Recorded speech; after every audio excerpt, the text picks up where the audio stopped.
სამხედრო აღლუმის ჩასატარებლად ათეულ ათასობით ლარის განფლანგველი ომის სამარცხინოდ წამგები მიხეილ სააკაშვილის თავდაცვის მინისტრმა ბატონმა ახალაიამ შეპესე ჯენაკოსთან ერთად მიითვისა გორში სამხედრო ბაზის მშენებლობაზე დასაქმებული 100 ადგილობრივი მუშის კუთვნილი 7 თვის ხელფასი, რომელმაც 275,000 ლარი შეადგინა. ხდება უმოკლეს უახლოეს დღეებში კუთვნილი სახელფასო დავალიანების გასტუმრება დაიწყება აქციები გორში გუბერნატორის რეზიდენციის შენობის წინ. ჩვენ მიმართავთ ბატონ პრეზიდენტს, რომ მოგცეს ჩვენი კუთვნილი 7 თვის დავალიანების ხელფასი.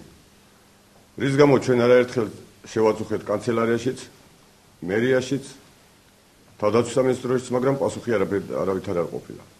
ვიყავით თავად დაწესებულებაში, რომელსაც ხელფასის დავალიანება აქვს, მივმართე მე პირადად ბავშვის ოპერაცია მინდოდა სასწრაფოდ და დიდი უარით გამოგვისურვეს. წადით თქვენ სათაჩევი ხართ, იმათ მოკითხეთ თქვენი ხელფასებიო. არავითარი პასუხი არ აქვს, მთელი 1-4 თვეა დავდივართ. თუ დაგვაკმაყოფილებენ ამ თვის უახლოეს დღეებში, თუ არა და გამოვიყვანთ ყველას და საპროტესტო აქციებს გავაკეთებთ გორის გამგეობის წინ. სხვა გამოსავალი არ დაგვიტოვეს.